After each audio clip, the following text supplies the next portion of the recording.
할렐루야, 반갑습니다. 우리 이기는 복음 가을 특별 새벽 부흥에 오신 성도님들을 주님의 이름으로 환영하고 축복합니다. 우리 옆에 계신 성도님들에게 좀 잘 오셨습니다. 따뜻하게 인사하도록 하시겠습니다.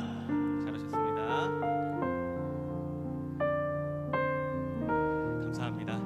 우리 한 번 더 인사하실 때는 이렇게 인사하겠습니다. 성령님께서 당신과 함께 하십니다. 아멘.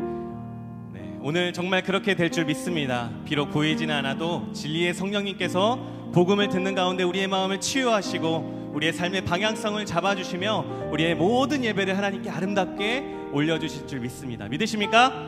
우리의 예배를 그렇게 받으실 하나님, 그렇게 우리를 도우실 우리 성령 하나님께 우리 영광의 박수를 올려드리며 다 함께 찬양하며 나아가도록 하겠습니다. 할렐루야.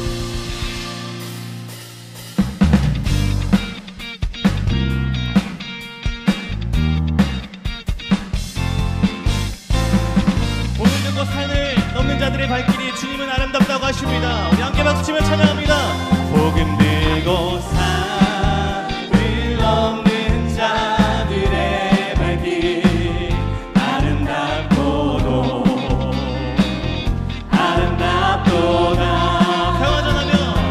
평화 전하며 복된 소식을 외치네. 주 다스리시네. 주 다스리시네. 우리 한 번 더 찬양합니다. 복음 들고 산을 넘는 자들의 발길 아름답도다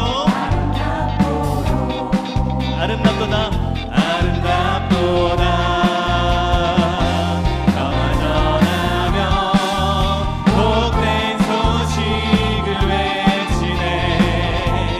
주 다스리시네. 주 다스리시네. 주 다스리시네.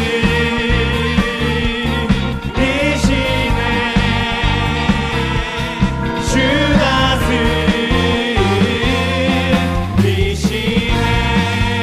다스리시네. 할렐루야. 한 번 더 찬양합니다. 복음 들고 산을 넘는 자들의 발길 아름답도다 평화 전하며 복된 소식을 외치네. 주 다스리. 우리 한 번 더 찬양합니다. 복음 들고 산을 넘는 자들의 발길 복음 들고 산을 넘는 자들의 발길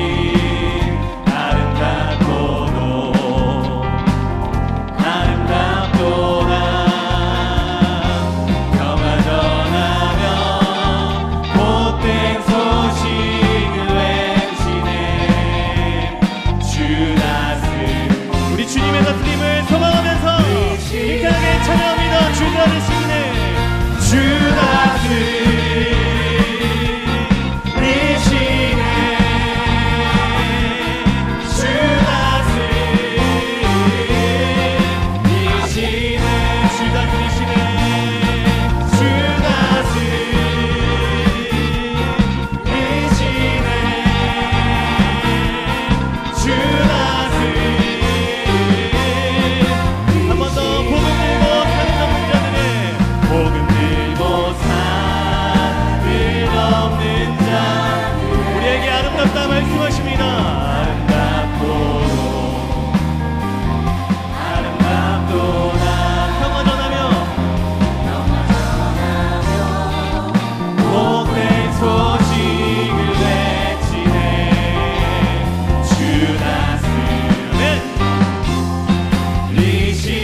하나님 이곳 가운데 임재하여 주시옵소서.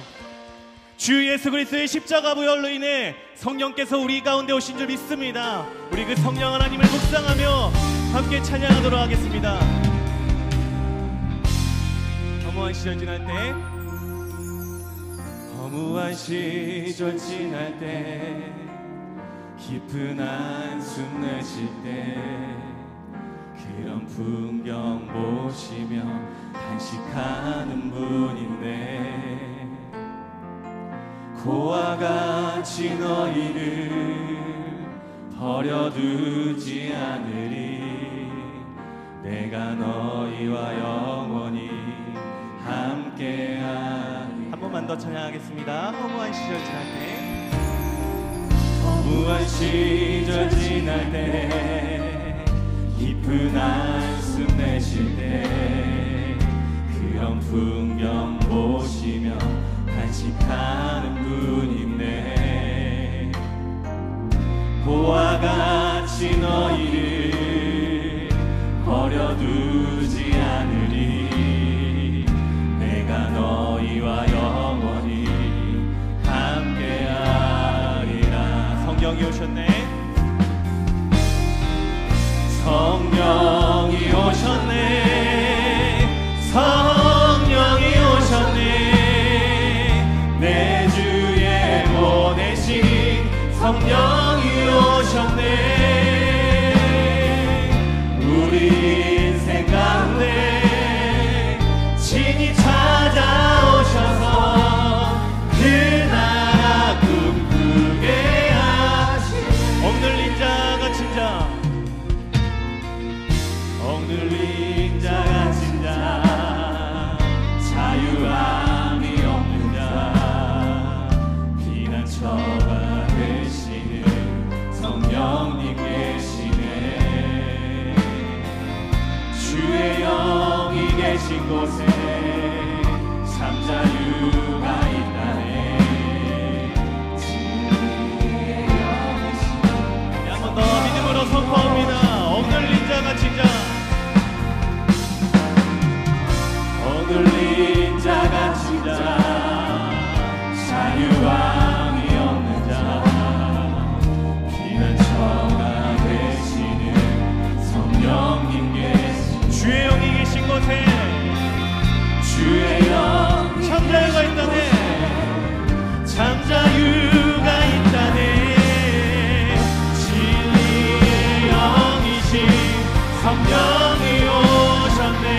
아멘. 성령이 오셨네. 성령이 오셨네. 성령이 오셨네. 우리 주님께서 보내신 그 성령이 우리 가운데 임하였습니다. 우리 인생 가운데 그 나라 친히 찾아오셔서 그 나라 꿈꾸게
시간 다 함께 합심하여 기도하겠습니다.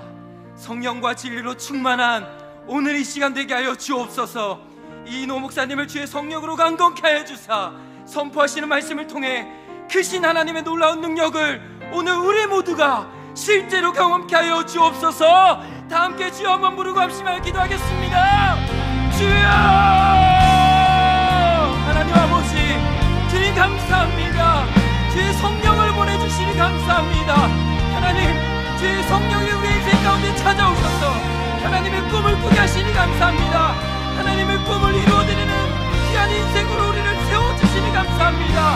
하나님 아버지, 우리의 인생 가운데 수많은 일들이 있지만, 수많은 문제들이 있지만 주의 성령의 능력을 의지하여 오늘도 다시 한번 이기며 살아갈 수 있도록 주님 은혜를 베풀어 주님 은혜를 베풀어 주옵소서. 오늘 이 시간 주의 성령과 진리로 충만한 이 예배의 자리가 될 수 있도록 주님 도와주시옵소서. 하나님 아버지, 우리가 복음의 감격 가운데 복음으로 충만한 우리가 되길 원합니다.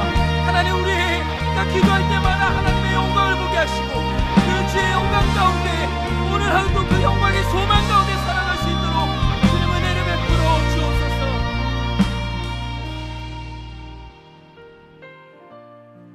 전능하신 하나님 아버지, 오늘 이 시간 주의 은혜를 사모하며 가을 특별 새벽 부흥회로 모인 우리 모두에게 하늘문을 여사 은혜의 단비를 내려 주옵소서. 주의 성령께서 우리의 영혼을 깨워주사 말씀이 들려지게 하시고 지금도 여전히 우리와 함께 하시며 우리를 통해 일하시는 크고 강하고 위대하신 하나님을 믿음의 눈으로 보게 하여 주옵소서. 십자가의 능력이 나의 능력이 된 줄로 믿습니다. 나의 옛사람은 주의 보혈로 덮어주시고 성령 안에서 새 사람이 되어 믿음으로 오늘 하루도 승리케 하여 주옵소서. 우리를 강하고 담대하게 하사 눈앞에 있는 크고 작은 현실의 벽들을 뛰어넘게 하시고 세상의 유혹과 시험 앞에 흔들리지 않고 오직 예수님 한 분만 의지하여 진짜 행복하고 가치 있는 인생을 살아가게 하여 주옵소서. 이 시간 말씀을 선포하시는 이인호 목사를 위해 기도합니다. 성령과 지혜로 충만케 하시고 육신을 강건케 하시며 성대를 붙들어 주옵소서. 주신 말씀에 우리 모두가 믿음과 순종으로 나아가게 하시고 그곳에서 역사하시는 하나님의 영광을 찬양하며 간증케 하여 주옵소서. 오늘 하나님 앞에 찬양으로 영광 올려드리는 어와 나를 축복하여 주사 어렸을 때부터 주의 말씀을 마음에 새기고 그 말씀 붙들고 살아가는 우리 모든 주의 자녀들이 예수 그리스도를 더욱 알고 사랑하며 섬기게 하여 주옵소서. 오늘도 이름 없이 밑도 없이 각자 섬김의 자리에서 수고하며 헌신하는 귀한 주의 백성들을 기억하여 주시고 그들에게 큰 기쁨의 복으로 가득 채워 주옵소서. 우리가 구하는 것이나 생각하는 것보다 훨씬 더 많은 것으로 응답해 주시는 주님을 믿고 감사드리며 살아계신 예수 그리스도의 이름으로 간절히 기도드리옵나이다. 아멘. 할렐루야. 오늘도 변함없이 새벽을 깨워 이 특세의 자리에 나오신 모든 성도님들을 주님의 이름으로 환영하고 축복합니다. 그래서 오늘은 이런 마음으로 우리 옆에 분들과 함께 이렇게 좀 인사했으면 좋겠습니다. 환영하고 축복합니다. 네, 우리 옆에 분들을 보시면서, 저를 보시면 안 되고요, 옆에 분들 좀 보시면서 이번에 이렇게 인사하도록 하겠습니다. 오늘도 승리하세요. 네, 이제 변함없이 또 구호를 제창하는 시간이 왔습니다. 제가 어저께 너무 힘있게 해주셔가지고 제가 너무 감사했거든요. 오늘도 부탁드리겠습니다. 네, 제가 구호 준비하면 할렐루야 하고 이제 시작하는 건데요. 제가 시작하겠습니다. 구호 준비! 복음으로! 복음으로! 복음이! 할렐루야! 모든 영광 하나님께 올려드리겠습니다. 이 시간은 우리 어하나에서 하나님께 찬양으로 영광 올려드리겠습니다. 전체 차렷! 하나님께 대하여 경례! 어와 나 바로! 우리는 세상의 모든 어린이와 청소년들이 예수 그리스도를 알고 사랑하고 섬기게 되기를 소망합니다. 아멘. 디모데후서 2장 15절 말씀. 너는 진리의 말씀을 옳게 분별하여 부끄러울 것이 없는 일꾼으로 인정된 자로 자신을 하나님 앞에 드리기를 힘쓰라. 디모데후서 2장 15절 말씀. 아멘. 내가 주 예수 그리스도에 대하여 무엇을 알아야 될까요? 주 예수 그리스도로 말미암아 내가 의로운 사람이 되었습니다.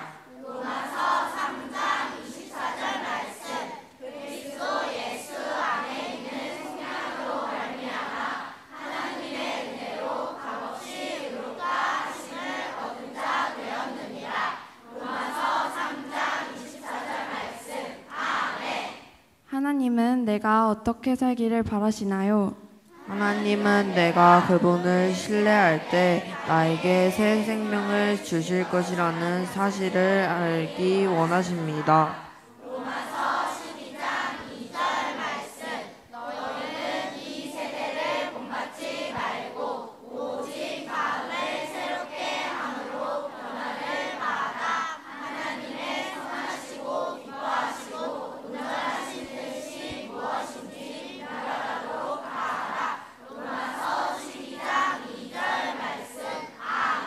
어떤 사람이 좋은 친구일까요? 좋은 친구는 구원받지 못한 친구들에게 예수 그리스도를 전합니다.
전체 차렷!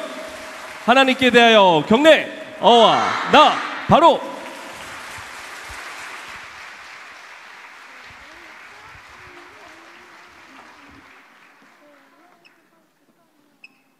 박수 소리가 끊어지면 안 될 것 같은데요. 한 번만 다시 또 큰 박수로 격려해 주시고 축복해 주시길 바랍니다.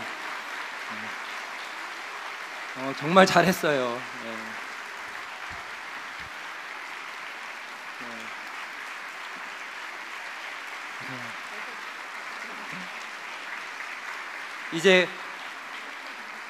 이제 광고 말씀 드리겠습니다. 네. 오늘도 출석 스티커를 꼭 붙여주시기 바랍니다. 현장 출석 동파는 현장 참석 10회 이상, 온라인 출석 동파는 온라인 또는 온라인과 현장 참석 10회 이상 출석하신 분들에게 드립니다. 본당 6층 식당에서 오늘은 아침 식사로 소고기 묵국을 드립니다. 오전 7시 30분까지 운영합니다. 인원에 따라 조기에 마감될 수도 있습니다. 뉴스레터가 왔습니다. 저희가 이 뉴스레터를요 진짜 열심히 만들고 있습니다. 받은 은혜를 함께 나누면 은혜가 배가 됩니다. 여러분 뉴스레터를 읽으시면서 특세를 통해 받은 은혜를 함께 누리시길 원합니다. 또 로마서 강해를 듣고 받은 은혜의 말씀을 더 잘 기억하기 위해 로마서 퀴즈 대회를 이번 주 토요일 오전 10시부터 온라인으로 진행합니다. 퀴즈 범위는 로마서 1장부터 11장까지의 설교 말씀과 프리젠테이션 파일이며 누구나 참여 가능합니다. 푸짐한 상품이 있으니 성도님들의 많은 참여 바랍니다. 자세한 내용은 오늘자 뉴스레터 사면 광고를 참고해 주시기 바랍니다. 오늘 예배당에 들어오시면서 이 깃발을 다 받으셨을 것입니다. 이 깃발은 특세 마지막 날 피날레 행사를 준비하기 위해 나눠드렸습니다. 온라인으로 참여하고 계신 성도님들께서는 본당 1층 사무실 앞에 비치되어 있습니다. 교회에 오셔서 받아가실 수 있습니다. 승리 선언문과 행복축제 VIP를 인도하기 위한 다짐을 뉴스레터 사면 안내문을 참고하셔서 준비해 주시고 이번 주 토요일 특세 이거를 꼭 갖고 오셔야 됩니다. 토요일 특세 이걸 이렇게 다 작성해가지고 오늘 꼭 이번 주 토요일 특세 갖고 와주시길 바랍니다. 이 깃발은 한정 수량으로 제작되었습니다. 소진시 홈페이지 자료실에서 다운 받으실 수 있습니다. 원익캐슬 또는 스마트 법조 프라자 지하주차장에 주차하신 성도님들께서는 오전 6시에서 7시 30분 사이에 출차를 하셔야 합니다. 정해진 시간 이전 또는 이후 출차 시 요금이 부과됨을 말씀드립니다. 오늘 우리에게 주시는 말씀은 신약성경 로마서 8장 17절부터 28절 말씀입니다. 로마서 8장 17절부터 28절 말씀 중에 17절과 18절을 함께 두 절이니까요. 함께 읽도록 하겠습니다. 시작. 자녀이면 또한 상속자 곧 하나님의 상속자요 그리스도와 함께한 상속자니 우리가 그와 함께 영광을 받기 위하여 고난도 함께 받아야 할 것이니라. 생각하건대 현재의 고난은 장차 우리에게 나타날 영광과 비교할 수 없도다. 이제 이인호 목사님 나오셔서 헌금 위에 기도해 주시고 말씀 선포해 주시겠습니다.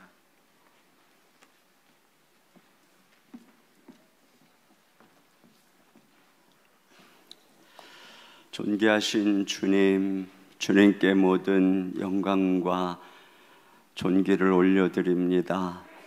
미천한 주의 백성들을 그리스도의 의로 덮으시고 우리의 간구를 기뻐하시며 우리가 함께 모여 주를 찬양하는 곳에 임재하시는 하나님, 이 아침에 주님의 영광을 우리에게 나타내 보여 주시옵소서.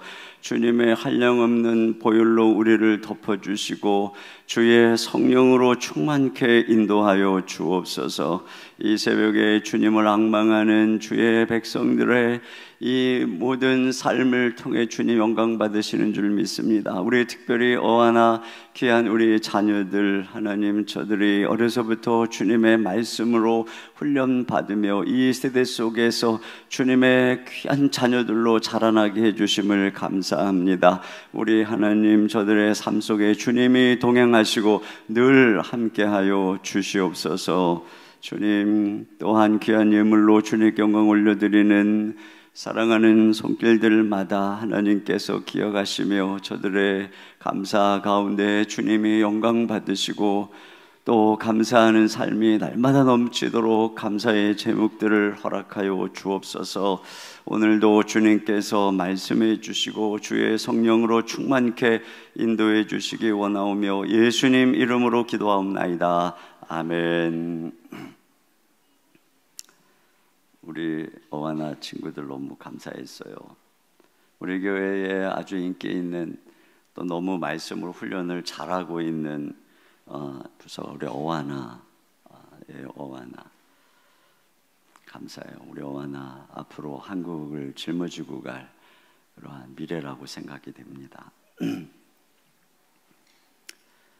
자, 어제도 다 못해가지고 또 복습을 하면서 지금 굉장히 중요한 부분을 지나가고 있어요. 아주 중요한 부분을.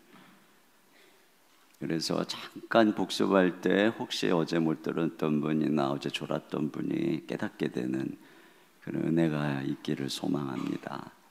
자, 어제서부터 잠깐 복습을 하면 우리에게 주님이 주시는 복음은 단지 우리를 의롭지 않은데 의롭다 하시는 게 칭이라 그랬죠.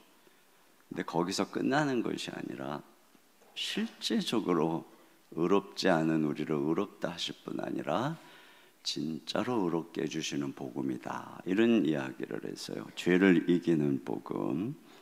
자, 그것은 바로 우리 안에 성령님을 보내주셔서 성령님을 통해서 우리 속에 있는 죄를 이기는, 육신을 이기는 이것이라 그랬어요. 그래서 죄를 이기는 복음은 예수 그리스도의 복음이 죄와 육신을 심판한, 그래서 예수님이 죄 있는 육신의 모양으로 오셔서 십자가에 죽으실 때 예수님은 우리의 육신 안에 있는 죄를 심판하신 것이다, 이 말씀을 드렸어요.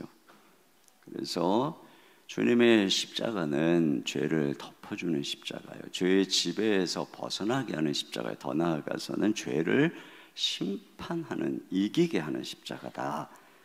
그렇게 변화된 우리에게 성령님을 보내주신다. 성령님은 누구냐?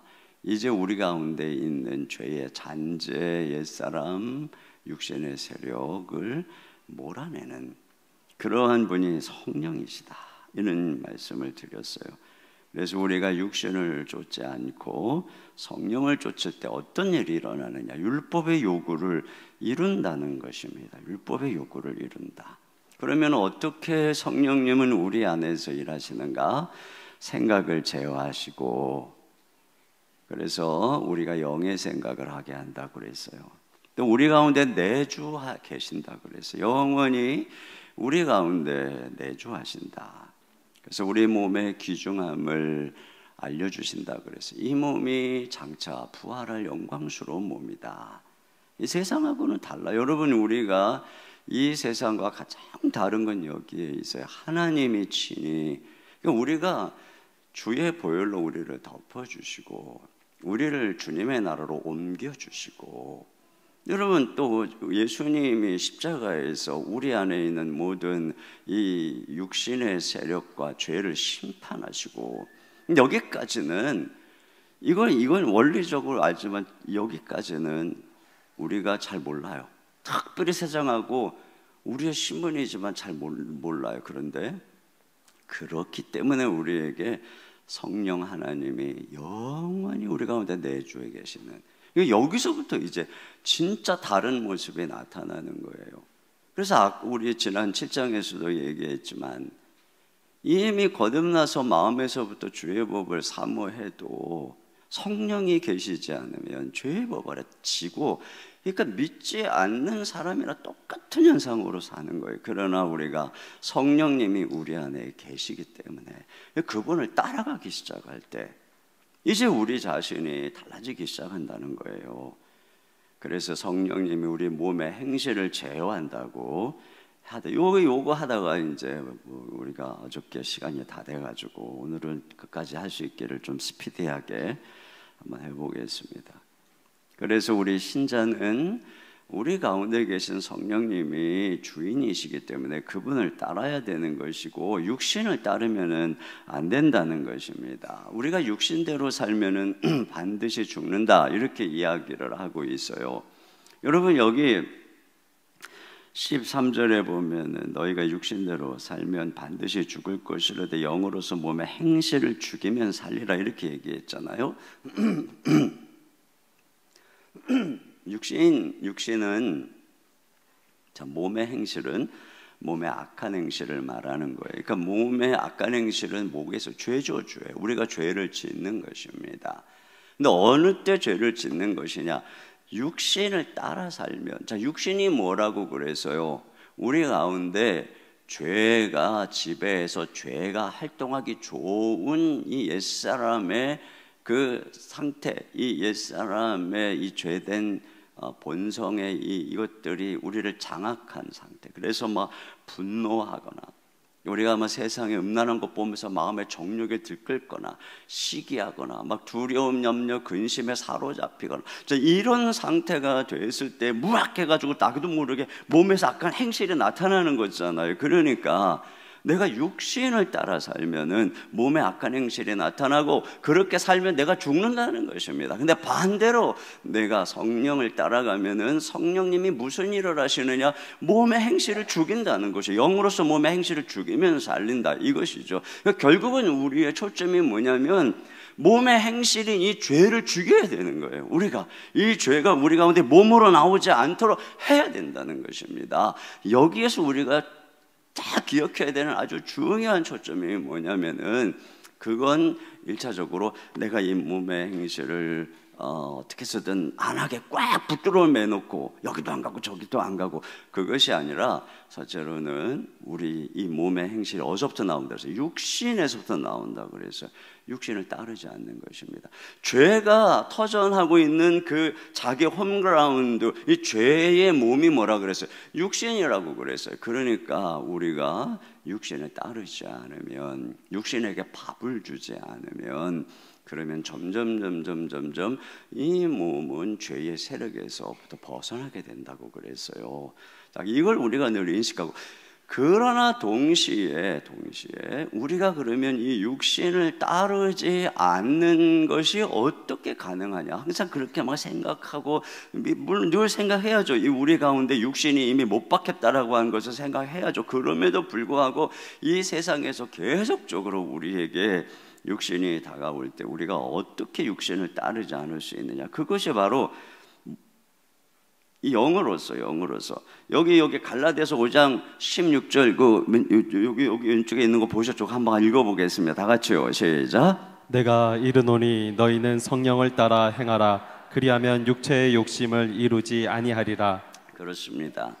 성령을 따라가면 영으로서 그러면 우리가 육체의 욕심을 이루지 않는다는 것입니다. 그러면 우리가 육신의 이 소욕을, 육체의 욕심 바로 뭐겠어요? 이걸 육신이라고 그랬잖아요. 그러면 육신을 따르지 않으니까 우리가 결국은 몸의 행실, 악한 행실을 하지 않게 되는 것입니다. 이런 방식으로 우리가 죄를 죽이는 것이. 그러기 위해서 어떻게 하냐? 성령을 따라가야 된다. 여러분, 그 스타벅스 커피숍의 로고에는 그리스 신화에 나오는 여신이 새겨져 있어요. 바로 사이렌이라고 하는 여신입니다. 사이렌은 깊은 바다 가운데서 감미로운 음악을 들려주죠. 그래서 선원들을, 항해하는 사람들을 유혹해서 근처로 오면은 파선해서 그들을 죽게 만드는 그런 치명적인 유혹의 여신입니다. 그리스의 고전 오디세이아에 사이렌이 등장하는데, 어느 날 영웅인 오디세우스가 배를 타고 항해하다가 그 주변을 지나가게 되었을 때 오디세우스가 사이렌 여신의 음악을 듣고 싶었어요.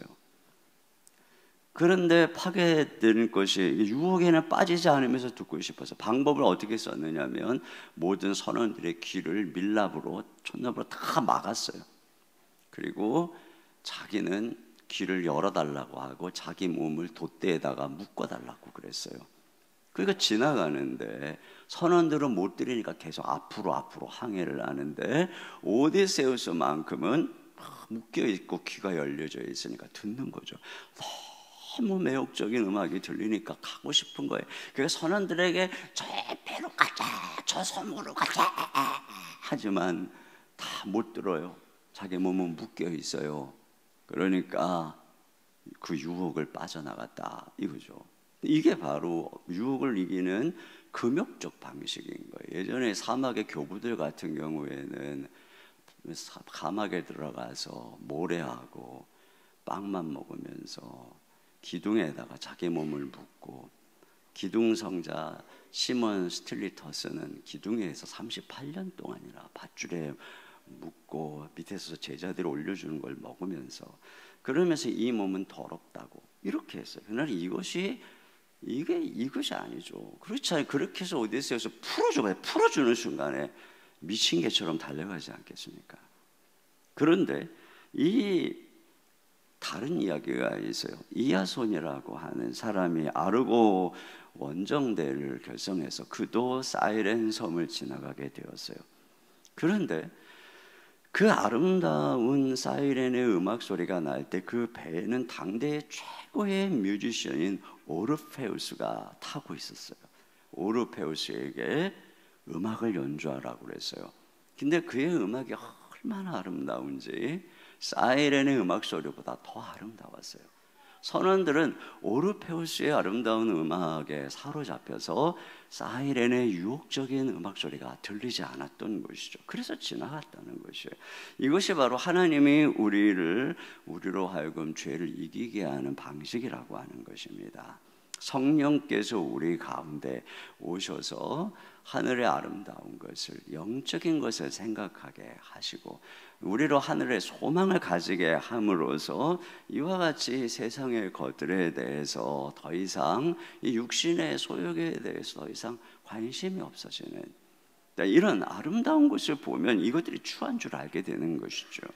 이렇게 성령께서는 우리 몸 안에서 이렇게 하신다는 거예요. 그래서 우리 몸이 죄된 행실을 제어하게 하시고, 그래서 결국은 어떻게 하느냐, 우리를 상속자로 준비시켜 주시는 거예요.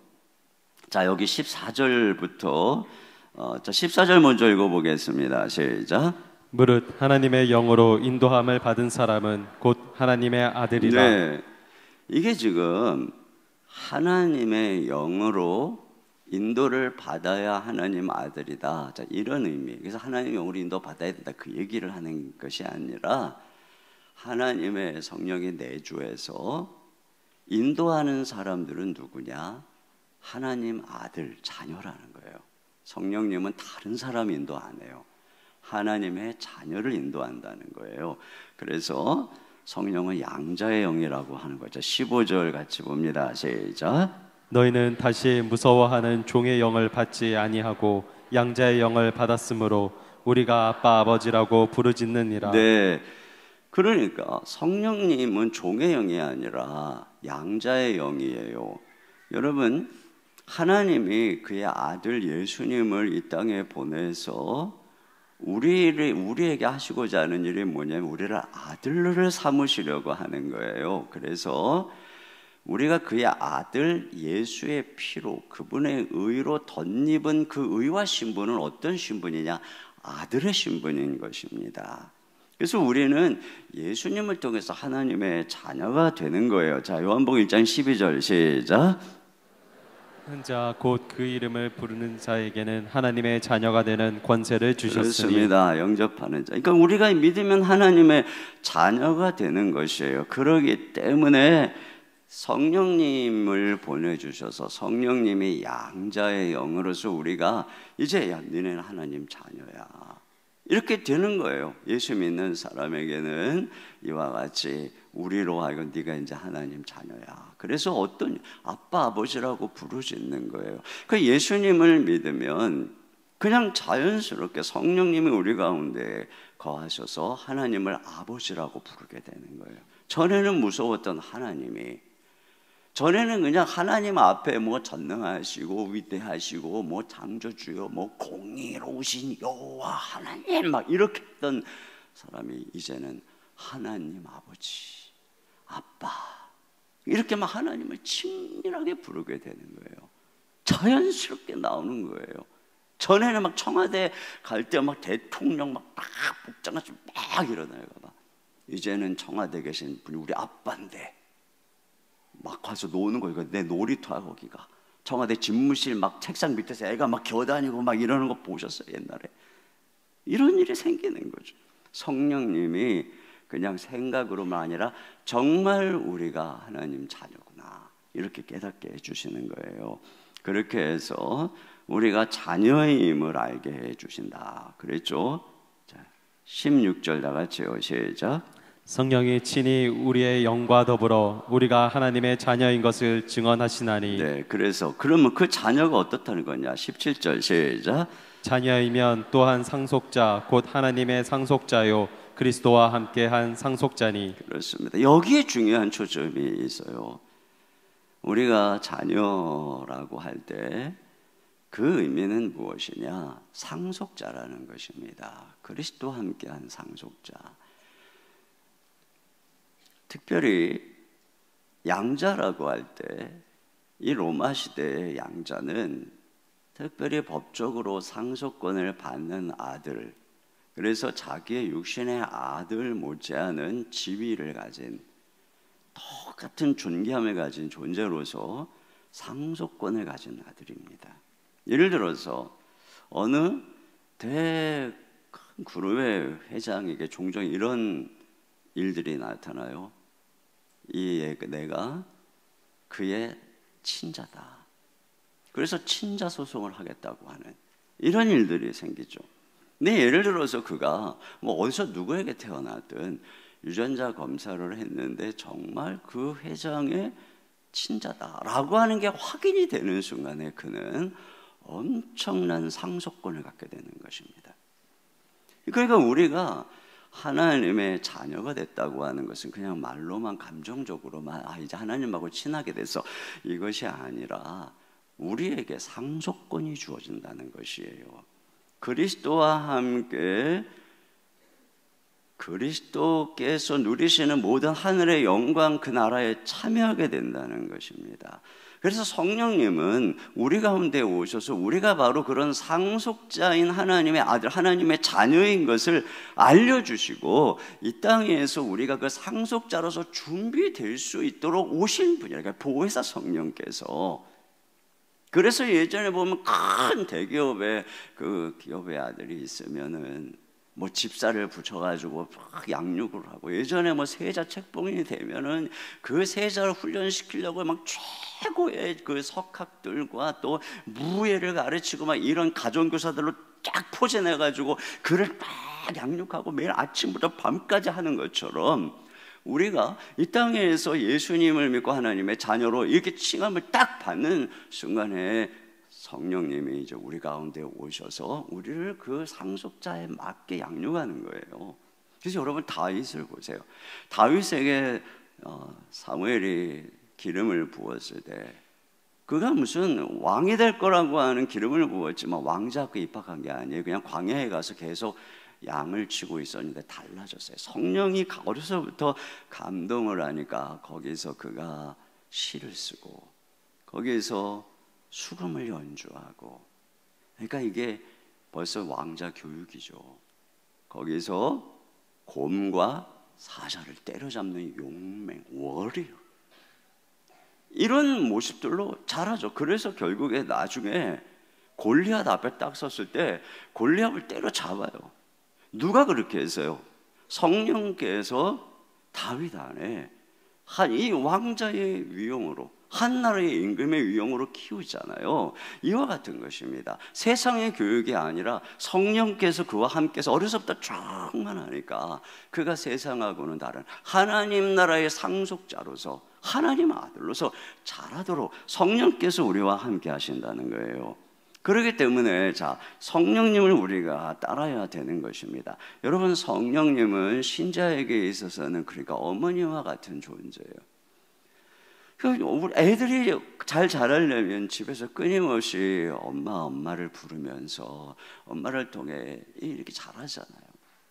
그것처럼 성령님은 우리를 그렇게 해주시는 분이에요. 그래서 정리를 해보면 성령님은 우리 가운데 해방군으로 오셨다고 그랬잖아요. 그래서 우리 가운데 모든 육신의 세력, 죄의 잔재들을 몰아내는, 그래서 그 모든 악한 것들을 몰아내는 분으로 오셨어요. 그래서 그분을 따를 때 생각이 바뀌고 우리 주님을 닮아가도록 만들어 주신다고 그랬어요. 그분이 우리 가운데 내주하셔서 우리 몸의 소중함을 알게 하시고, 그래서 우리 몸의 악한 행실들을 제어해 주신다고 했어요.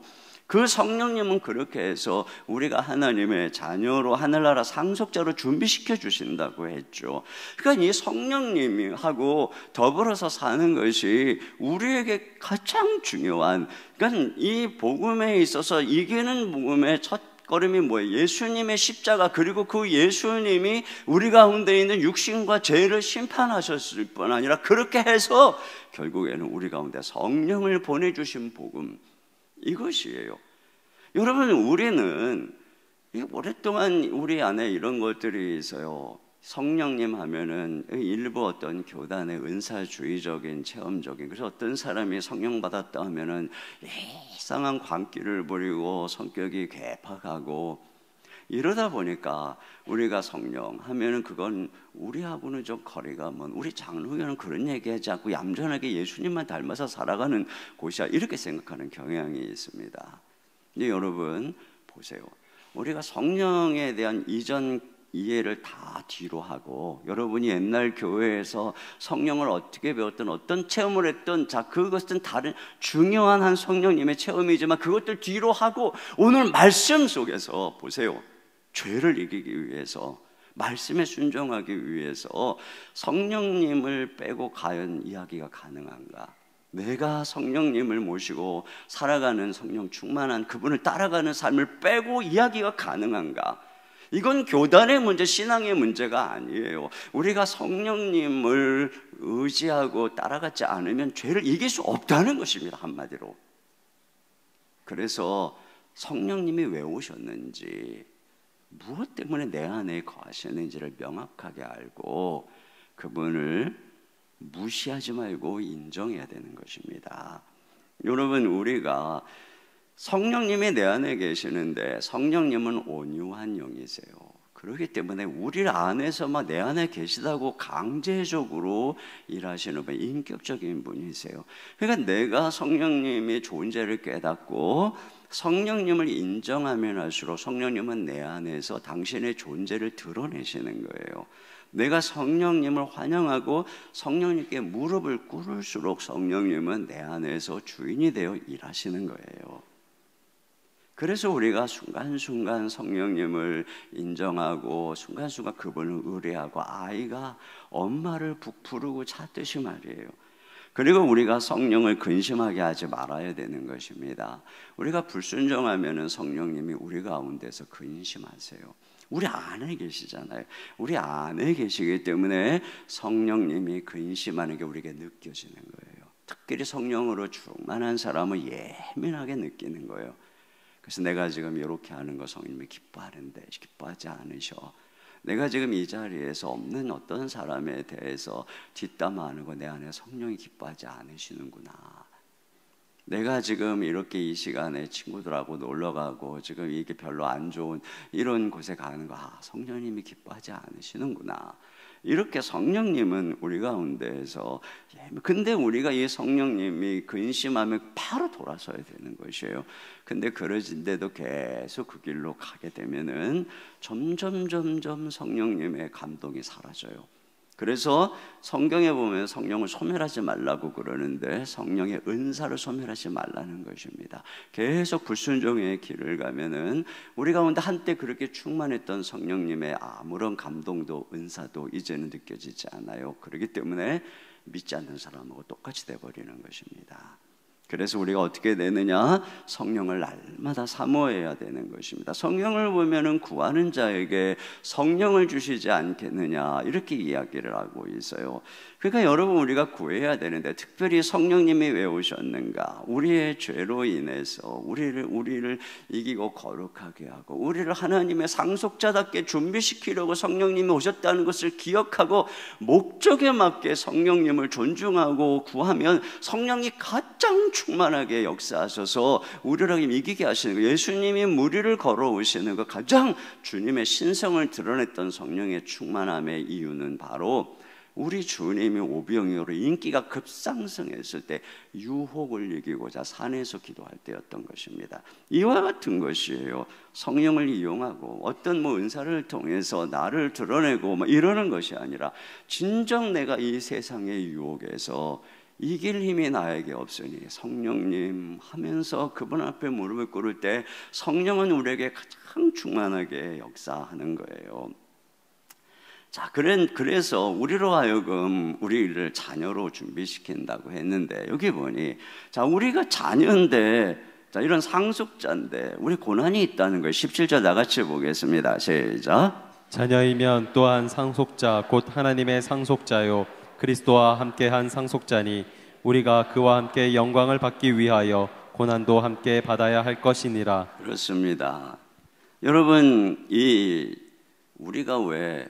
우리 이런 생각이 들죠. 아니, 우리가 하나님의 자녀라면서요. 그렇다면 이 땅을 사는 동안에 남들은 어려움을 당해도 우리는 어려움 당하지 않아야 되는 거 아닌가요? 근데 왜 우리가 신자라고 하면서 하나님의 자녀라고 하면서 고난을 당하나요? 그 이유는 첫째로는 여기 그런 말이 있죠. 주님과 함께 영광을 받기 위해서 주님과 함께 고난을 받아야 된다고. 여러분, 예수님이 부활과 승천을 통해 하나님의 영광의 자리에 오르시기까지 주님은 고난당하고 죽으셔야 됐습니다. 여러분, 예수님은 십자가에 못 박은 세상은 지금 이 세상하고 똑같은 세상이에요. 거기서 우리는 이 옛사람의 몸을 입고 살고 있는 동안에 우리는 우리가 예수님을 따르고 하나님의 자녀로 살아가면은 예수님을 핍박했던 세상이 똑같이 핍박을 하는 것입니다. 그래서 여기 요한복음 15장 20절 다 같이 보겠습니다. 시작. 내가 너희에게 종이 주인보다 더 크지 못하다 한 말을 기억하라. 사람들이 나를 박해하였은즉 너희도 박해할 것이요 내 말을 지켰은즉 너희 말도 지킬 것이라. 그렇습니다. 그런 것이에요. 그러나 자 18절 다 같이요. 시작. 생각하건대 현재의 고난은 장차 우리에게 나타날 영광과 비교할 수 없도다. 그렇습니다. 그러나 그것 때문에 지금 여기서 잠시 겪는 고난은 앞으로 나타날 우리가 주님의 영광에 동참할 그것과는 비교할 수가 없다는 것이에요. 그래서 이 제자들은 이렇게 반응을 했어요. 그가 막 채찍질 당할 때, 자 40절 41절 시작. 그들이 옳게 여겨 사도들을 불러들여 채찍질하며 예수의 이름으로 말하는 것을 금하고 놓으니 사도들은 그 이름을 위하여 능력받은 일에 합당한 자로 여기심을 기뻐하면서 공회 앞을 떠나니라. 그렇습니다. 또 한 가지 어떤 고난이 있느냐 하면은 피조물로서의 고난이 있어요. 자, 여러분, 우리는 다 피조물이죠. 자, 19절 20절 다 같이 봅니다. 시작. 피조물이 고대하는 바는 하나님의 아들들이 나타나는 것이니 피조물이 허무한데 굴복하는 것은 자기 뜻이 아니요 오직 굴복하게 하신 이로 말미암음이라. 그렇습니다. 여기 보세요. 허무함에 굴복한다는 것입니다. 모든 자연 만물이 다 아담 하와의 타락으로 말미암아 저주를 받았어요. 그래서 가시와 엉겅퀴를 내게 돼 있어요. 그리고 이제 더 이상 평화롭지 않아요. 약육강식의 세상이 돼버렸어요. 그런데 이런 저주받아서 죽는 인간에게 죽음이 찾아올 뿐 아니라 모든 피조계에 그렇게 죽음이 찾아온 것입니다. 허무한데. 그래서 보면 그냥 허무하죠. 가만히 보면 우리 강아지 몇 년 살다가 그렇게 주인한테 그렇게 이쁜 짓 하다가 또 가는 거 보면 참 허무하고, 허무하게 놨다가 사라지는 덧없는 세상인가. 근데 여러분, 우리도 이런 피족의 한 부분이기 때문에, 그래서 이 저주는 우리에게도 임했어요. 그래서 아담에게 가시와 엉겅퀴가 나는 세상에서 그것과 싸우면서 땀 흘려야 너 먹고 살 수 있고 자녀 먹여 살릴 수 있어. 그래서 아빠들이 회사에 가서 가시와 자기를 찌르는 무수한 상처와 엉겅퀴 풀리지 않는 문제들을 풀려고 애쓰면서 살면서 그렇게 해야 월급 받아서 애들 먹여 살리고 공부시킬 수 있는 거예요. 그뿐인가요? 아내들에게는 자녀를 해산하는 고통을 더했어요. 아내들은 남자의 다스림을 받으며 자녀를 해산할 것이다. 가족을 위해서 아내들은 종종 남편을 참고 인내하죠. 자녀를 해산하는 고통뿐 아니라 기르면서 흘리는 눈물, 또 나갔다가 집에 들어올 때까지 노심초사하고, 시집가고 장가가도 염려는 끝나지 않아요. 그렇게 해서 염려를 덜 만한, 이제 살만하다 싶으면 어느덧 늙고 병들고 인생을 마감할 시간이 다가오는 거죠. 인생이 수고, 허무, 모든 것이 헛되고 헛되다. 전도자의 말 그대로 말이죠. 이게 어쩔 수 없는 인생의 한 국면이에요. 그래서 자 21절 다 같이요. 시작. 바라는 것은 피조물로 썩어짐의 종노릇한 데서 해방되어 하나님의 자녀들의 영광의 자유에 이르는 것이니라. 그렇습니다. 그래서 전부 다 이 피조물의 썩어짐에 다 썩잖아요. 모든 피조물도 한때 잘 있다가 떨어져서 썩고, 우리도 다 살다가 떨어져서 썩고 흙으로 돌아가는 것이죠. 이게 어쩔 수 없는, 그러다 보니 생로병사의 그런 과정을 겪는, 이건 예수를 믿는 사람이나 믿지 않는 사람이나 다 고통 속에 살아가는 것입니다. 자, 그런데 오늘 여기서 또 뭐라 그래요? 그럼에도 불구하고 우리에게는 장차 나타날 영광이 있다는 거예요. 자, 19절 다 같이요. 시작. 피조물이 고대하는 바는 하나님의 아들들이 나타나는 것이니. 네, 모든 자연 만물들이 하나님의 아들들이 나타나기를 원해요. 하나님의 아들들이 누구라 그랬어요? 앞에서 상속자라고 그랬어요. 원래의 이 세상의 상속자는 누구였어요? 하나님이 세상 뭐 천지 만물을 만드시고 누구에게 그걸 상속하신 거예요? 아담에게 상속한 거예요. 그러나 아담이 하나님을 반역하고 죄에게 무릎 꿇음으로 말미암아 그 배후에 있는 마귀에게, 죄에게 모든 세상을 뺏겨버리고 그 수하에 들어간 세상이 망가져버린 거예요. 그러니까 허무가 찾아오고 죄가 찾아오고 하나님으로부터 떠난 모든 피조계가 고통을 겪고 있는 것입니다. 그러나 그들의 소망이 무엇이냐? 이 모든 것이 다시 회복되려면 추방된 하나님의 아들들이 다시 상속자로 나타나는 그날을 기다리고 있다는 거예요. 이것이 바로 소망인 것이죠. 나타날 영광, 그게 바로 하나님의 아들들인데, 자, 그 하나님의 아들들이 나타날 때 어떤 일이 이루는 것이 21절 시작. 그 바라는 것은 피조물도 썩어짐의 종로로 탄 데서 해방되어 하나님의 자녀들의 영광의 자유에 이르는 것이니라. 그렇습니다. 여기 보니까 하나님의 자녀들의 영광의 자유다, 이렇게 얘기를 했어요. 그러니까 그때가 되면은 우리가 부활의 몸을 입고 새하늘과 새 땅이 임하고 영광스러운 몸으로 밖에서 자유에 이르게 되고, 어디서 자유에 이르게? 썩어짐의 종로로 탄 데서. 그러니까 더 이상 썩지 않아요. 더 이상 쇠하지 않아요. 더 이상 주름살 안 생겨요. 더 이상 병 안 걸려요. 더 이상 안 죽어요. 영광의 자유. 더 이상 우리 강아지도 안 죽어요. 영광의 자유.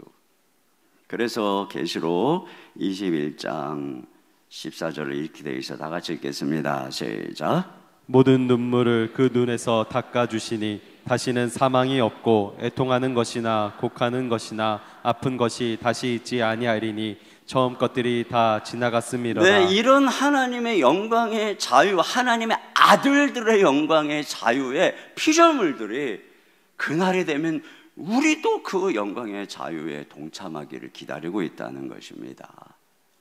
그래서 모든 만물들이 이렇게 이사야가 예언한 그대로 말이죠. 우리 다 같이 한번 읽어보겠습니다. 시작. 그때에 이리가 어린 양과 함께 살며 보름이 어린 염소와 함께 누우며 송아지와 어린 사자와 살찐 짐승이 함께 있어 어린 아이에게 끌리며 암소와 곰이 함께 먹으며 그들의 새끼가 함께 엎드리며 사자가 소처럼 풀을 먹을 것이며 젖 먹는 아이가 독사의 구멍에서 장난하며 젖된 너희 아이가 독사의 굴에 손을 넣을 것이라. 내가 거룩한 산 모든 곳에서 해됨 상함도 없을 것이니 이는 물이 바다 덮음같이 여호와를 아는 지식이 세상에 충만할 것임이니라. 그렇습니다. 그러니까 이렇게 지금은 사슴이 한 마리가 물만 먹으려고 해도 악어는 없는지 사방을 주시해야 되는 이런 세상. 그러나 이런 병충해의 모든 고난에 시달리고 있는 그 자연 만물이 기다리고 있다는, 그 장차 나타날 영광의 그날을 바라보고 있다는 것입니다. 그러니까 이 지금의 고난 뒤에 영광이 있다는 거예요. 그래서 우리가 어떻게 되는 것이에요? 지금 이 땅을 살아가면서 우리가 이 고난을 이겨야 된다는 것이죠. 자연 만물들도 응원하고 있는 거예요, 여러분. 모든 자연 만물들이 빨리빨리 열심히 성화되고 거룩해서 주님 그날에 주인님 나타나셔야 됩니다. 나타나셔야 됩니다. 이러시면 안 됩니다. 여러분, 계시록에 보면 새하늘과 새 땅이 임하고 하나님의 모든 것을 새롭게 하시는 그 영광스러운 주의 나라가 맨 마지막 장에 나타날 때 이렇게 말씀하세요. 다 같이 읽겠습니다. 시작. 이기는 자는 이것들을 상속으로 받으리라. 나는 그의 하나님이 되고 그는 내 아들이 되리라. 네, 이것이 장차 나타날 영광인데, 그러나 지금 현실은 어떠냐? 탄식이라는 거죠. 탄식. 자, 같이 22, 23절 읽습니다. 시작. 피조물이 다 이제까지 함께 탄식하며 함께 고통을 겪고 있는 것을 우리가 아느니라. 그뿐 아니라 또한 우리 곧 성령의 처음 익은 열매를 받은 우리까지도 속으로 탄식하여 양자될 것 곧 우리 몸의 속량을 기다리느니라. 그렇습니다. 이것을 기다리고 있지만 현실은 어떻습니까? 현실은 피조물이 탄식합니다. 끊임없는 추위, 태풍, 더위, 홍수, 눈보라, 병충해, 또 약유, 강식으로 쉼없이 두려워하고 또는 또 뭐 강한 짐승은 강한 짐승대로 먹고 살아야 되고, 전심으로 뛰지 않으면 자기도 살 수 없고 새끼들도 못 먹이는 이 세상. 어떤 고래가 죽은 새끼를 등에 업고 다닌다는 그런 보도를 보신 적이 있죠. 탄식인 것입니다. 그러나 여러분, 이 탄식은 절망의 탄식이 아니에요. 그래서 피조물들이 이런 탄식 때문에 다 우울증에 걸렸다. 그래서 내년 봄에는 개나리가 안 필 예정이다. 개나리 색깔이 우울증 걸려갖고 틱틱해졌다. 뭐 이런 소리 하나도 없어요. 거듭거듭 다시. 우리 거듭난 성도들도 탄식하는 것입니다. 우리도 탄식하는 거예요. 이 속에 처음 익은, 성령의 처음 익은 열매를 받은 우리까지도, 성령의 처음 익은 열매 거듭난 이 생명을 받은 이 바울 사도들, 이 처음 예수를 믿는 이 사람들까지도 탄식하면서 양자될 것. 그러니까 그날에 그 주님의 영광스러운 자녀로 나타날 그날, 몸의 속량, 이 부활을 말하는 것입니다. 몸 자체가 하나님 앞에 영광스럽게 변화될 그날을 기다리고 있다는 것이에요. 그러나 그 탄식은 어떤 탄식입니까? 절망의 탄식이 아니라는 거예요. 아니, 피조물도 절망하지 않는데, 우리 강아지도 절망하지 않는데 우리가 왜 절망합니까? 절망하면 안 되죠. 그래서 여기 보세요. 우리의 탄식에 대해서 바울이 고린도후서 5장 4절 이렇게 말합니다. 다 같이요. 시작. 참으로 이 장막에 있는 우리가 짐진 것 같이 탄식하는 것은 벗고자 함이 아니요 도리어 벗고자 함이니 죽을 것이 생명에 삼킨 바 되게 하려 함이라. 그렇습니다. 이 육신 장막, 우리가 지금 장막에 있다는 건 육신 안에 있다는 것입니다. 이게 점점 무겁잖아요. 탄식하는 거예요. 그러나 이 탄식은 내가 주름살 생겼다, 이제 늙는구나, 나는 살 가치가 없어서 어느 여배우처럼 얼굴에 주름살 생긴다고 자살한 여배우가 있었어요. 저 미국에 어느. 우리 그런 게 아니에요. 여기처럼 입을 것을, 이 육신 장막이 무너지면 부활의 영광스러운 몸을 입을 것을. 그래서 우리는 이 땅에서 이 몸을 심는 거예요. 거룩한 씨로 심는 거예요.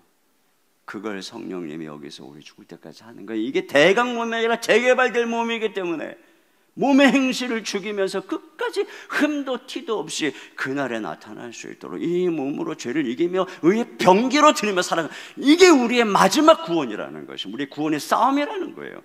그래서 어떻게 해야 되느냐? 인내해야 된다는 것입니다. 이런 소망을 가졌다면 우리가 인내해야 되는 거예요. 우리의 구원이 소망으로 얻었다는 것입니다. 24절 25절 같이요. 시작. 우리가 소망으로 구원을 얻었음에 보이는 소망이 소망이 아니니 보는 것을 누가 바라리요? 만일 우리가 보지 못하는 것을 바라면 참으로 기다릴지니라. 그렇습니다.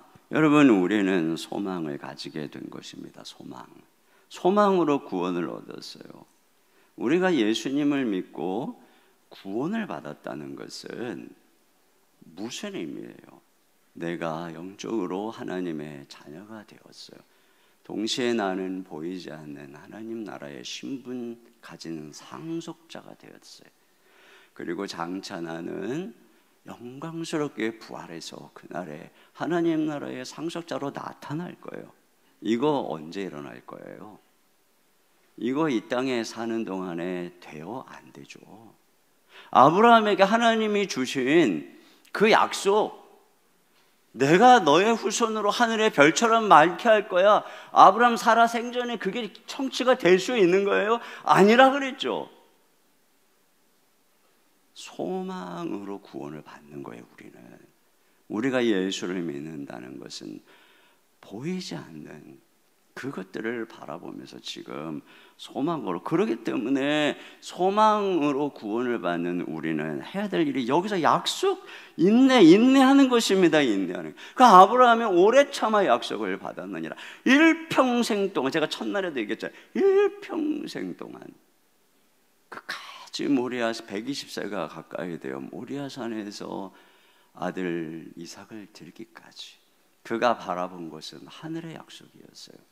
그렇게 일생을 두고 내 평생 믿는 거죠. 그러니까 여러분, 이 땅은 무대 세트장이에요. 이게 이제 철거되는 거죠. 잠시 우리에게 주어진 예선전이에요. 여기서 이제 준비해서 우리는 영광스러운 본선으로 들어가는 거예요. 영원한 그 나라로. 그걸 준비하는 과정이에요. 근데 여기서 지나가는 다리에다가 건물을 짓는 사람, 저 어리석은 사람이 어디 있습니까? 지나가는 다리에다 자기 집 짓는 사람 없잖아요. 이게 전부인 것처럼 살아간 사람은 이 세상 떠날 때, 세트장 철거될 때 아무것도 안 남는 것입니다. 인내.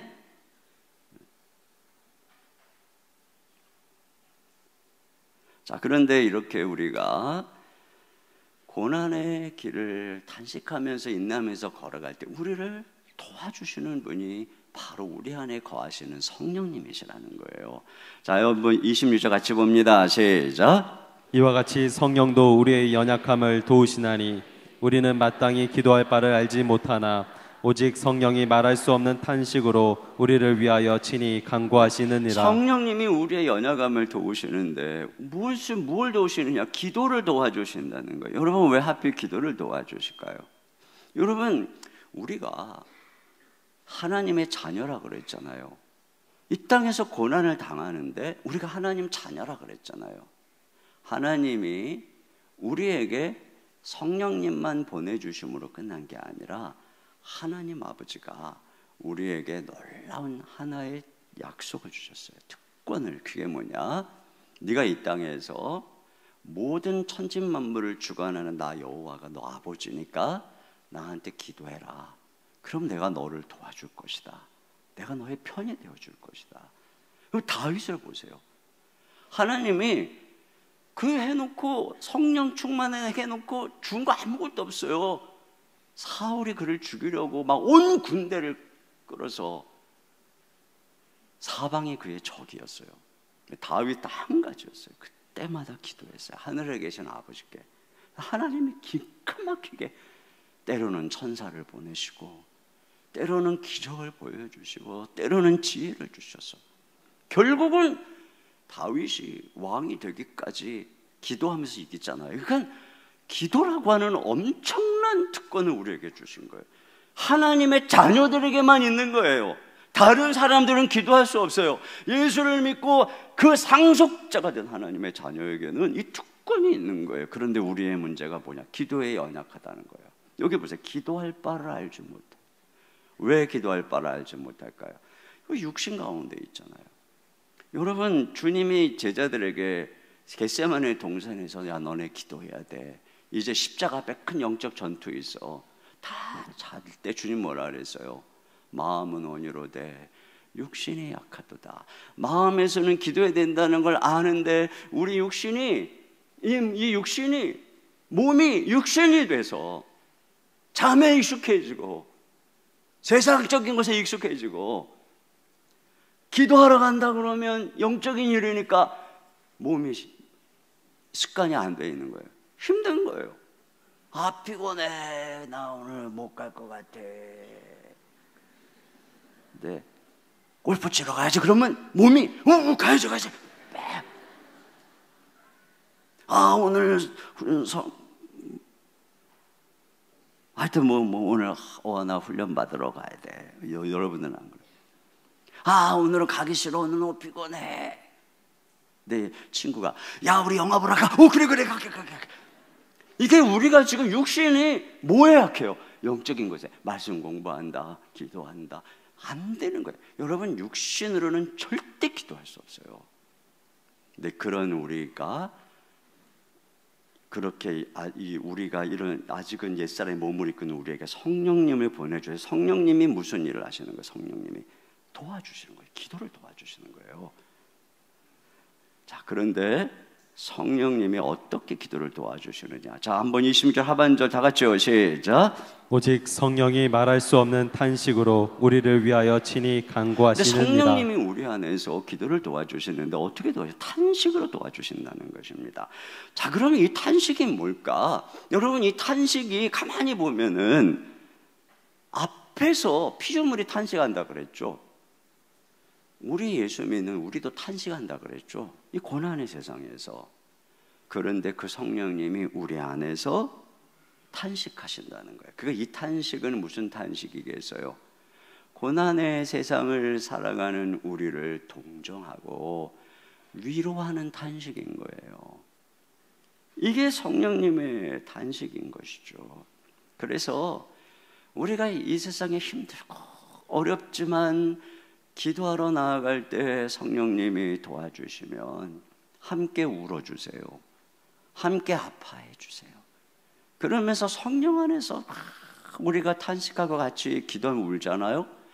친구한테 가서 울면은 잠시는 그렇지만 마음에 평강이 없는데 기도하면서 성령 안에서 울고 신음하고 나잖아요. 마음이 평안해지는 거예요. 위로, 하나님의 위로가 함께하는 거예요.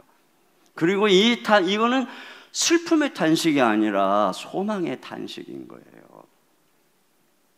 여러분, 한나가 분인나로 인해서 마음에 격동하고 슬펐어요. 분인나가 격동하는 것도 슬펐지만 자기가 아들을 낳지 못하는 것에 마음이 슬펐어요. 그때 그가 성소에 가서 통곡하죠. 성소에 가서 마음에 있는 걸 쏟아내면서 통곡합니다. 그러면서 하나님 앞에 기도해요. 기도. 그가 하나님께 나아가서 기도로 나아가요. 이거 가만히 보세요. 여러분, 제자들이 겟세마네 동산에서 기도하라고 그랬을 때 기도하지 못하는 여러 가지 이유 중에 하나가 뭐냐면 슬픔을 인해서 슬퍼서 기도하지 못했다. 또 눈이 피곤해서 기도하지 못했다. 근데 사실은 기도하지 못할 가장 많은 조건을 갖춘 분은 예수님이었어요. 두렵고 배신당하고 내 마음이 심히 고민하여 죽게 되었다 그랬죠. 그런데 보세요. 성령님이, 근데 예수님은 어떻게 하셨어요? 예수님은 끝까지 기도하셨어요. 모든 걸 이기시고 제자들까지 기도하셨어요. 그리고 그 예수님은 승천하셨죠. 그 하나님 보좌 우편에서 지금도 기도하고 계세요. 그 예수님이 성령을 보내주셨는데 성령님이 우리 안에서 슬픔에 젖어서 낭망하지 못하고 우리서 기도하고 탄식하고 계세요. 그래서 성령님이 임하면, 내주하시면, 옛날에는 슬픔은 겟세마네 동산의 제자들처럼 기도 못했어요. 그런데 성령님이 함께하면 슬퍼도 기도할 수 있게 되는 거예요. 예수님처럼 두려워도 기도할 수 있게 되는 거예요. 기도하면서 주님이, 성령께서 힘을 주시고, 오히려 분인나가 격동하는 화를 기도로 승화시킬 수 있는 능력이 성령 안에서 생기는 거예요. 그래서 기도할 때 놀라운 승리가 벌어지는 거죠. 그래서 이 기도는 동시에 뭐냐? 간절한 기도인 거예요. 간절함. 여러분, 기도하다가 어느 날 오늘은 그냥 기도가 잘 안 돼. 그게 뭐예요? 마음에 간절함이 없다는 거예요. 오늘은 기도가 잘 돼. 그게 뭐예요? 내 마음을 다해서 토해내서 하나님께 기도했다는 거죠. 그렇게 간절하게 기도할 수 있는 능력을 누가 줘요? 성령님이 주시는 겁니다. 성령께서 충만함을 하셔 언제나 내 간절함으로, 마음으로. 그래서 너희가 전심으로 주를 찾으면 만난다고 그랬잖아. 전심으로 찾는 게 안 되니까 사람들이 몸으로 가갖고 고행을 하고 막 100번 절을 하고 뭐 1000번 절을 하고 그러는 거예요. 마음을 들일 수 없으니까 옷을 찢는 거예요. 주님이 옷을 찢지 마라. 마음을 갖고 와라. 성령님이 우리 가운데 오셔서 탄식함으로 간절하게 마음을 드리게 해주는 거예요. 그러니까 우리 성령님이 정말 얼마나 놀랍게 그렇게 해서, 여기 27절 다 같이 보겠습니다. 시작. 마음을 살피시는 이가 성령의 생각을 아시나니 이는 성령이 하나님의 뜻대로 성도를 위하여 간구하심이니라. 그렇습니다. 그 성령님은 하나님의 뜻을 아세요. 그렇기 때문에 그렇게 탄식하면서 결국에는 우리 안에서 내가 이런 고난이 왜 왔는지, 이런 어려움이 왜 왔는지, 이 상황에서 내가 어떻게 해야 될지 모르겠잖아요. 근데 성령님이 그런 시리에 빠진 나를 위로하고 격려해 주시면서 성령님의 인도, 탄식 속에서 기도할 때 어떠냐? 주님의 뜻을 알게 되는 거예요. 어떤 때는 내가 이런 기도하러 갔는데 성령 안에서 기도하다 보니 다른 기도를 시키기도 하고, 특별히 이걸 누구를 위해서 그렇게 기도하게 하고, 특별히 그 문제를 갖고 기도하게 하시고, 거기에 하나님 뜻이 있는 거예요. 한나를 보세요. 그렇게 탄식하고 격동하고 슬프고 원통하고, 그러나 기도하러 갈 때 성령이 그의 마음을 감동하니까 그걸 다 하나님께 쏟아내면서 급기 어떻게 됐어요? 아들을 주시면 이 아들을 하나님께 드리겠습니다. 여기에 한나의 고난이 있었던 거예요. 그 아들 하나 사무엘, 그 사무엘 하나를 통해서 다윗의 길을 예비하고 어두운 그 시대를 열어가기 위해서 하나님이 한나를 태를 닫았던 거예요. 그리고 격동하게 했던 거예요. 한 아들을 이렇게 하나님 앞에 드리고 멋지게 키우기 위해서 여인을 깊은 고난의 수렁으로 집어넣었던 거죠.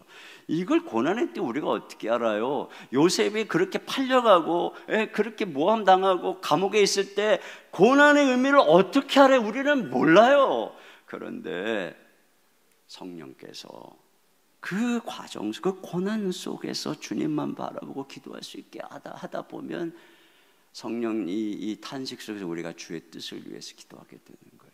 그래서 결국 어떻게 되는 것이냐, 이렇게 되는 거예요. 이렇게 다 같이 읽겠습니다. 시작.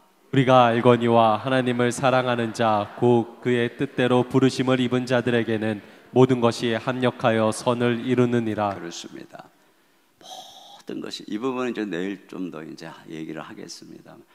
이런 일이 일어나는 거예요. 이렇게 성령님은, 그러니까 우리 성령님은 얼마나 좋은 분이세요. 그리고 그 안에서 우리 이 땅의 모든 고난은 뭐예요? 그 소망을 바라보는 거예요. 소망을.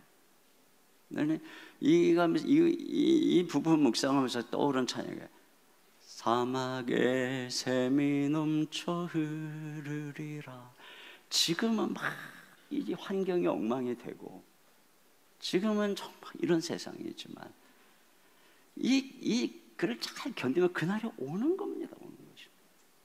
우리 자리에서 일어나서 우리 찬양 사막의 샘이 넘쳐오리라, 이 찬양 같이 부르고, 우리도 그날의 소망을 바라보고 여기서 우리 주님을 의지하고 끝까지 믿음으로 걸어가겠다, 이런 고백을 가지고 우리 같이 찬양 같이 너무 빠르게 부르지 말고 조금 사막의 샘이 넘쳐오리라 우리 같이 찬양하겠습니다.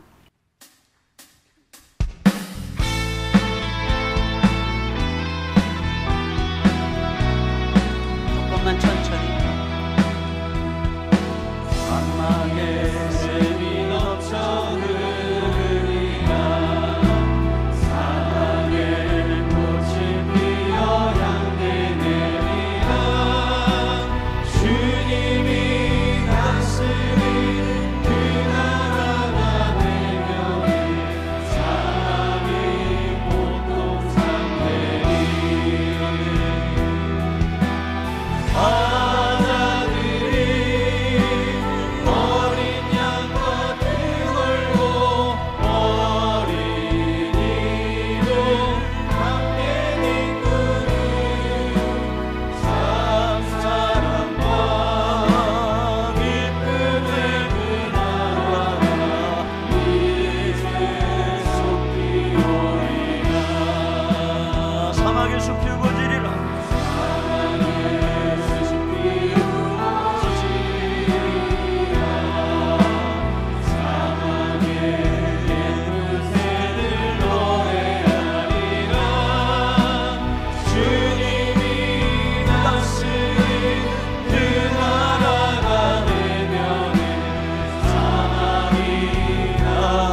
마지막 빠르게 샘이 넘쳐 흐르리라 사막의 멋진 피어 향해 내리라 주님이 다스린 그 나라가 되면은 사막이 합동산에 박수 치면서 사자들이 어린 양과 뛰놀고 어린이를 함께 이끄는 참 사랑과 기쁨의 그 나라가 이제 사막에 숲이 우거지리라 좀 더 빠르게 사막에 숲이 우거지리라 사막에 예쁜 새는 노래하리라 주님이 다스릴 그 나라가 되면은 사막이 낙원되리라 아멘 독사들의 어린이가 손 놓고 장난쳐도 울지 않는 참 사랑과 기쁨의 그 나라가 이제 속히 오네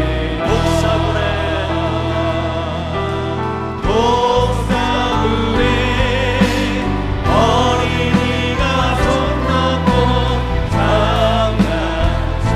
장난쳐도 울지 않는 사랑과 기쁨의 그 나라가 이제 속히 오리라 우리 시간에 같이 기도 제목 같이 읽고 같이 기도합니다. 같이 읽겠습니다. 시작.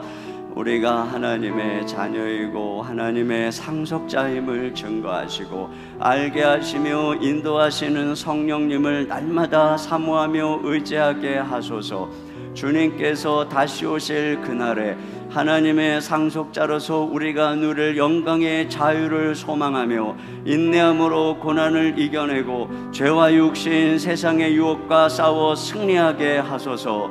고난의 때 연약한 우리의 기도를 도우시고 우리와 함께 아파하시며 우리에게 세임과 능력, 승리를 주시는 성령 하나님을 온전히 믿고 의지하게 하소서. 우리 이 시간에 함께 기도합니다. 영광의 그날을 바라보며 상속하는 그날까지 잠시의 고난이 있지만 우리의 기도를 도와주시는 성령님, 모든 죄를 이기고 하나님의 자녀로 준비시켜 주시는 성령님을 의지합시다. 전국을 소망합시다. 기도로 승리하며 나가기를 바라봅시다. 우리 이 시간에 주여 한번 부르시고 한 목소리로 기도합니다. 주여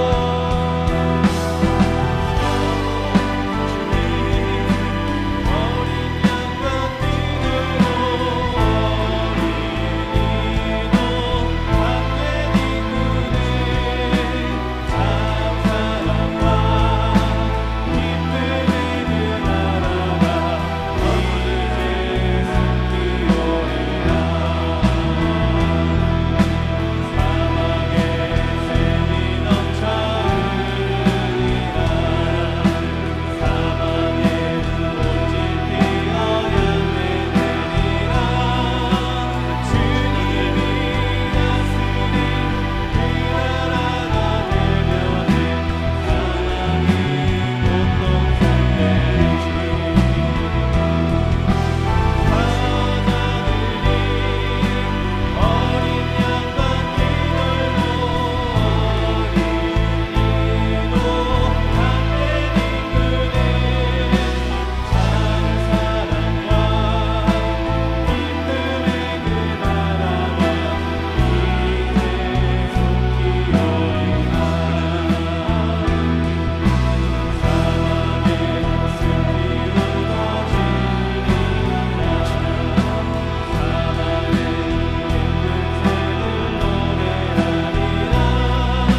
자리에 앉아서 왜 나만 겪는 고난이냐고 이 찬양 부르고 오늘 이 고난의 때 기도하면서 우리의 모든 문제 주님께 아뢰면서 또 오늘 한 날도 믿음으로 걸어갑니다.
간절한 마음으로 우리의 모든 문제 주님께 아뢰며 나아갑니다.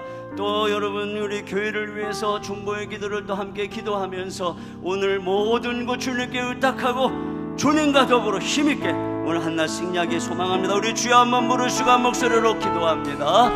주여